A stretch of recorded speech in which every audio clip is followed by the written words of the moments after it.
যে এই গভর্নমেন্টটা কোনো রেভলিউশনারি গভর্নমেন্ট হয় নাই, এটা একটা অন্তর্বর্তীকালীন সরকার যেখানে পুরনো সিস্টেমটা এখনো বহাল আছে। তারা মনে করবে যে আমরা সবাই পাওয়ারের পিছনে দৌড়াচ্ছি, সিস্টেমটা অক্ষত রয়ে গেছে। তারা এইভাবে অফকোর্স নিজেদেরকে সেভ করার চেষ্টা করবে এবং তারা চেষ্টা করবে জুলাইকে কিভাবে ধ্বংস করে দেওয়া যায়। তো জুলাইয়ে আসলে কি হয়েছে এটা বোঝাটা অত্যন্ত জরুরি।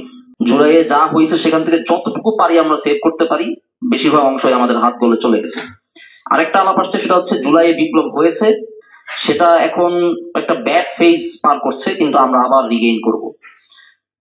অ্যাকচুয়াল কোন আলাপটা আমরা সাবস্ক্রাইব করতে চাচ্ছি, আমি ব্যক্তিগতভাবে মনে করি যে সঠিক। এইটা আসলে কেন আমাদের বোঝাপড়ার ভুল, কারণ হচ্ছে আমরা সাধারণ জ্ঞানের বই বা যে কোনো জায়গায় যদি দেখি রাশিয়ার বিপ্লব কবে হয়েছে, ইরানের বিপ্লব কবে হয়েছে, ফ্রেঞ্চ রেভলিউশন কবে হয়েছে, 14ই ফেব্রুয়ারি, 7-8 অক্টোবর একটা ডেট দেওয়া থাকে। বাট রেভলিউশন কোনো ডেটে হয় না, একটা সুনির্দিষ্ট তারিখে কোনো রেভলিউশন হয় না। আপনি যদি সামহাও টাইম মেশিনের মাধ্যমে ম্যাজিক্যালি ফ্রেঞ্চ রেভলিউশন, রাশিয়ান বা ইরানিয়ান রেভলিউশনের 5 বা 6 মাস পরে যান এবং রেভলিউশনকারীকে এখানে নিয়ে আসতে পারেন, তারাও বলবে যে রেভলিউশন হয়েছে কিনা আমরা এখন শিওর না, বা হইলেও আমরা এটাকে সেভ করতে পারবো কিনা আমরা শিওর না, কি হয়েছে আমরা আসলে এখনো ঠিক শিওর না। 5-6 মাস পরে এরকম একটা গণ বিস্ফোরণ, জনগণের যে সভরেইন পাওয়ার, জনগণ সত্যিকার অর্থে জনগণ হয়ে ওঠা, এরকম একটা ইভেন্টের 5-6 মাস পরে আপনি কখনোই ডিটারমাইন করতে পারবেন না এটা বিপ্লব নাকি শুধু গণঅভ্যুত্থান। এখনো ওই সময় আসে নাই এ ব্যাপারে ডিসিশন দেওয়ার। বিপ্লবটা কি? বিপ্লব এই পুরো সমাজ ব্যবস্থার economic structure, social structure, political structure সবগুলোকে আমূল ভাবে পরিবর্তিত করে দিবে। সেটা এখনো হয় নাই, তার মানে বিপ্লব হয় নাই, ট্রু। বাট সেটাকে হইতে পারে জুলাইয়ের ধারাবাহিকতা? ইয়েস, পারে, এখনো সেই সম্ভাবনা আছে। তাহলে বিপ্লব হয়েছে কি হয় না, এখানে হ্যাঁ বা না বোধক উত্তর চাওয়া, ওই প্রশ্নটাই ভুল। অ্যাকচুয়ালি যে বিষয়টা চলতেছে সেটা হচ্ছে বিপ্লব পরিণত করতে পারবো কিনা আমরা জুলাই গণঅভ্যুত্থানকে, that is the question right now.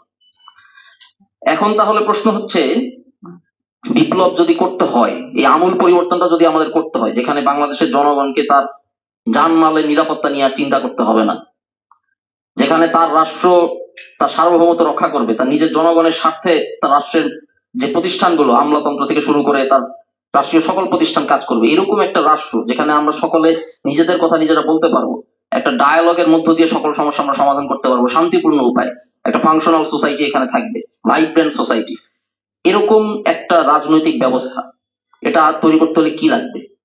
First of all, বিপ্লব করতে হলে আপনার বিপ্লবী লাগে, রেভলিউশনারি লাগে, তো একটা জার্নি বা একটা সিচুয়েশন লাগে।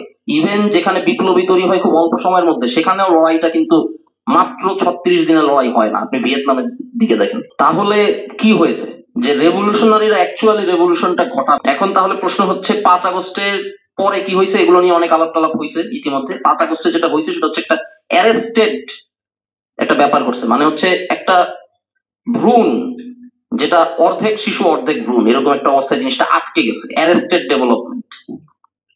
এটা একটা বিপ্লবের দিকে যাচ্ছিল, যেটা সর্বশেষ এবং চূড়ান্ত পরিণতি হইতো মিলিটারি ব্রেকডাউন বা আর্মড যে গ্রুপগুলো আমাদের সোসাইটিতে আছে, যারা রাষ্ট্রের বা রাজনৈতিক শক্তিগুলার যে ইচ্ছা সেটাকে এনফোর্স করে অস্ত্র দিয়ে, এই গ্রুপগুলোর মধ্যে যারা জুলাইয়ের পক্ষে, যারা ছাত্র জনতার পক্ষে, তাদের বের হয়ে আসা এবং ছাত্র জনতার পক্ষে আর্মড একটা শক্তি তৈরি করা, যেটা দিয়ে ছাত্র জনতা তার ইচ্ছাকে এনফোর্স করতে পারবে। এই জিনিসটা তৈরি হতে পারে না। আপা বলে গেছেন আর্মি নিয়ে কেউ কিছু বলেন, আর্মি নিয়ে আমরা বলছি।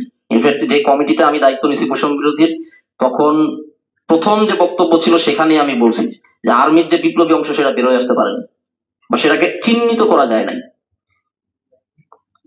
সো এইটা হচ্ছে জুলাই রেভলিউশন না হওয়ার বা অ্যারেস্টেড ডেভেলপমেন্ট হওয়ার কারণ। আজকে খুব বাজে একটা ঘটনা ঘটছে। আজকে আমি দেখলাম যে শহীদ ইয়ামিন সাভারের, আমি যেখানে আন্দোলন করেছি জাহাঙ্গীরনগর বিশ্ববিদ্যালয় ওই এরিয়ার, তাকে তার হত্যাকাণ্ডের যে ঘটনা, এটা নিয়ে পুলিশ একটা রিপোর্ট দিয়েছে। সেই রিপোর্টে পুলিশ বলতেছে যে ইয়ামিন সন্ত্রাসী এবং যে পুলিশটা তাকে মারছে তাদেরকে অব্যাহতি দেওয়া হয়েছে এই রিপোর্টে। এটা 5 আগস্টের পরের ঘটনা। এটা খুবই স্বাভাবিক ব্যাপার, এটাই হবে, কারণ যে ব্যুরোক্রেসি এবং যে সিস্টেমটা অক্ষত রয়ে গেছে, তারা এইভাবে অফকোর্স নিজেদেরকে সেভ করার চেষ্টা করবে এবং তারা চেষ্টা করবে জুলাইকে কিভাবে ধ্বংস করে দেওয়া যায়। এই যে আহতদের চিকিৎসা হচ্ছে না, জুলাই ফাউন্ডেশন কিভাবে কাজ করে আপনি দেখবেন যে সে শুধু হচ্ছে আহতদের সাথে কানেক্ট করার কাজটা করে, এরপরেই ফাইলগুলো চলে যায় স্বাস্থ্য মন্ত্রণালয় বা সামহাও স্বাস্থ্য মন্ত্রণালয় সংশ্লিষ্ট বিভিন্ন প্রতিষ্ঠানের কাছে। Again bureaucracy. দিন শেষে আমাদের সিদ্ধান্ত নিতে হবে আমরা কোথায় যাব। এবং এখানে ভাই যে কথাটা বলছেন সেটা হচ্ছে, আমরা যদি মনে করি যে যা হওয়ার হয়ে গেছে, যতটুকু আমরা সেভ করতে পারি জুলাইয়ের, এই অ্যাটিটিউড দিন শেষে আমার মনে হয় আমাদেরকে পরাজিত করবে। আমাদেরকে যেটা ভাবতে হবে সেটা হচ্ছে এইটাকে আমরা বাই হোয়াট এভার মিনস এটাকে আমরা রেভলিউশনারি রূপান্তর করব। একমাত্র ওই ধরনের ইনডমিটেবল স্পিরিটে যদি আপনি মাঠে থাকেন তাহলে এটা সম্ভব হবে। কারণ আমাদেরকে ডিসিশন নিতে হবে আমরা কি রেভলিউশনারি হব কিনা। যদি আমরা রেভলিউশনারি হই তাহলে আমাদেরকে ওই রকম স্পিরিচুয়াল ওই রকম রুহানিয়াতের মধ্যে ঢুকতে হবে, ওইভাবে চিন্তা করতে পারতে শিখতে হবে। লড়াই, মানুষের যে লড়াই ন্যায়ের পথে, সেটা তো মানে 10-15 বছর আগে শুরু হয়নি। আর মানুষের সে লড়াই, মানব জাতির সে লড়াইয়ের কাছ থেকে তো আমাদের জুলাই বিচ্ছিন্ন কিছু না। তো আপনি যদি ওই রুহানিয়াতের মধ্যে থাকেন, আপনি যদি রেভলিউশনারি হয়ে উঠতে পারেন, তাহলে অবশ্যই এই পরিস্থিতি থেকে আমাদের মুক্তি পাওয়া সম্ভব। কিন্তু সেক্ষেত্রে এখন তাহলে বুঝতে হবে সিচুয়েশনটা কি। সিচুয়েশনটা এরকম, আমাদের ওই সরকারে 3 জন উপদেষ্টা আছেন, এখানে ওনারা থাকা অবস্থাতে পুলিশ এরকম রিপোর্ট দিতে পারে। সংবিধানের মধ্যে আমাদের যে বিপ্লবটা ঢুকে যাওয়া, এইটা হচ্ছে এই পুরো বিষয়ের মূল যে গোড়াটা সেটা। সো ফার্স্ট ইশতেহারের যে প্রশ্নটা সজল ভাই বলছেন, এটা খুব গুরুত্বপূর্ণ। এই জন্য জুলাই ঘোষণাপত্র নিয়ে আমরা বারবার কথা বলছি, এবং এইটা আমরা এনি হাও আদায় করে ছাড়বো।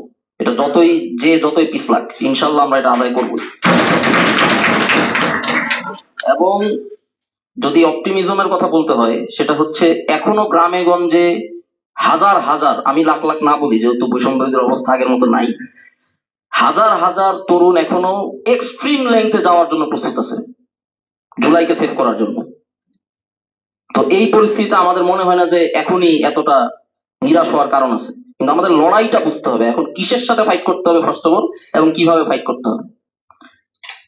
এই জন্য ফার্স্ট অফ অল এই গভর্নমেন্টের যে নেচার, এটাকে আমাদের স্বীকার করতে হবে সবাইকে, যে এই গভর্নমেন্টটা কোনো রেভলিউশনারি গভর্নমেন্ট হয় নাই। এটা একটা অন্তর্বর্তীকালীন সরকার যেখানে পুরনো সিস্টেমটা এখনো বহাল আছে। এই গভর্নমেন্টকে আস্তে আস্তে সেই সিস্টেম ভেঙে ভিতর থেকে ভাঙতে হবে, বাইরে থেকে ভাঙতে হবে, ভাঙার সাথে সাথে আবার নতুন করে গড়তে হবে। এবং এই জন্য আমাদের অবশ্যই মাঠে যেরকম একটা শক্তি থাকা লাগবে, সেরকম গভর্নমেন্টে আমাদের ওয়াচফুল আই থাকতে হবে। আমাদের দুই জায়গায়, মাঠেও লাগবে, ওখানেও লাগবে।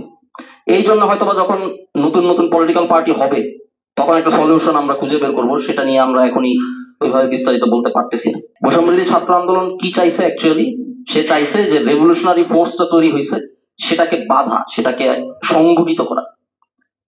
কিন্তু এটা তো সংগঠিত পর্যায়ে ছিল না আসলে। পুরনো রাজনৈতিক দলগুলো সংগঠিত পর্যায়ে ছিল, তাদের top to bottom command structure আছে, এবং আন্দোলনের পরে সবাই সেখানে ফেরত চলে গেছে। আর যারা জেনুইন রেভলিউশনারি, যাদের রেভলিউশনারি সত্তার বা রুহানিয়াতের উৎপত্তি ঘটছে জুলাই মাসে, তাদের কি আছে? তাদের কোনো অর্গানাইজেশনাল স্ট্রাকচার নাই বা কিছুই নাই। আমি কেন্দ্রীয় সদস্য সচিব, বাট আমি সদস্য সচিব হওয়ার পরে আমি যে অবস্থায় বা যে ধরনের রিসোর্সের সাপোর্ট পাইছি, বাংলাদেশের যে কোনো প্রধান রাজনৈতিক দলের ছাত্র সংগঠন বলেন বা রাজনৈতিক দলের বলেন, থানা পর্যায়ের একজন নেতারও তার থেকে বেশি রিসোর্স তার হাতের কাছে থাকে। আমাদের কাছ থেকে যেটা আপনাদের প্রতি কমিটমেন্ট, সারা দেশবাসীর প্রতি কমিটমেন্ট, যেটা আমাদের রক্ষা করতেই হবে, সেটা হচ্ছে যদি আমাদেরকে বাংলাদেশের নতুন রাজনৈতিক বাস্তবতা, নতুন রাজনৈতিক ভবিষ্যতের জন্য মূলধারা পলিটিক্সে ঢুকতে হয়ও ঢুকবে, কিন্তু আমাদের একটা গ্রুপকে অবশ্যই অবশ্যই রেভলিউশনারি চিন্তাটা মাথায় রেখে আলাদা থাকতে হবে, পার্লামেন্টারি পলিটিক্সের বাইরে থাকতে হবে। যদি এটা না হয় তাহলে জুলাইয়ের সেফগার্ডটা থাকবে না। আমরা তো রেভলিউশনারি গার্ড ওভাবে করতে পারিনি, বাট এই গ্রুপটা থাকতে হবে যারা পার্লামেন্টারি পলিটিক্সে যাবে না এবং রেভলিউশনকে গার্ড করবে, বা এটা রেভলিউশনের দিকে যাতে যায় ওই জন্য তারা কাজ করবে। এইটা আমরা অবশ্যই ইনশিওর করবো, এটা কমিটমেন্ট আমরা বারবার দিছি। বাট এই কাজটা হওয়ার আগ পর্যন্ত জনগণ বিশ্বাস করবে না, এটা খুব স্বাভাবিক। Bangla given the past experiences of Bangladeshi people, তারা মনে করবে যে আমরা সবাই পাওয়ারের পিছনে দৌড়াচ্ছি। এখন সিচুয়েশন হচ্ছে বিচারটা যেহেতু আমরা নিজেদের স্ট্রাকচার তৈরি করতে পারি নাই, জুলাই ঘোষণাপত্র আসার পরে আমাদের ওই ঘোষণাপত্রকে সংবিধান মেনে ফাংশন করতে হবে, এবং ফাংশন করার পরে যদি কিছু হয় সেটার কনসিকুয়েন্স মেনে নেওয়ার মতো প্রস্তুতি আমাদের থাকতে হবে। According to Sheikh Hasina constitution, আপনি একজন ফৌজদারি অপরাধী এবং আপনাকে গ্রেফতার করা যায়। এখন দেখতে হবে আমাদের মধ্যে রেভলিউশনারি জিলটা আমরা রাখতে পারি কিনা। আমরা যদি রুহানিয়াত রাখতে পারি তাহলে আমরা ওই কাজটা করবো এবং কনসিকুয়েন্স ফেস করার জন্য প্রস্তুত থাকবো।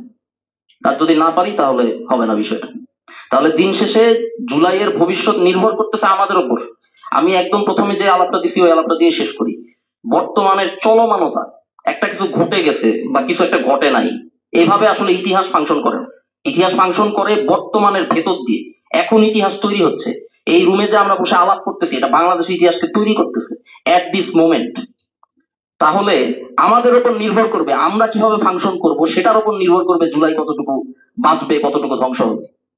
আমাদের মধ্যে যদি ওই আনকম্প্রোমাইজিং স্টেটটা রাখতে পারি, আমাদের মানসিকতা, যেটা সজল ভাই বললেন, আমাদের সিনার মধ্যে যদি আমরা ইনকিলাব রাখতে পারি, সেটা চর্চা করতে পারি, সেটা চর্চার সাংস্কৃতিক একটা মাধ্যম তৈরি করতে পারি, তাহলে অবশ্যই জুলাই টিকে থাকবে। শুধু টিকে থাকবে না, বাংলাদেশে সেটা তো জয়ী হবেই, সাউথ এশিয়াকে এবং পরবর্তীতে তৃতীয় বিশ্বকে এটা নেতৃত্ব দেওয়া এবং স্বপ্ন দেখানো ক্ষমতা রাখে। তো এটা হবে এই আশাবাদ ব্যক্ত করেই এবং আপনাদের সকলকে আমরা পাশে পাবো সেই লড়াইয়ে এই আশাবাদ রেখেই আজকে এখানে আলাপ শেষ করছি।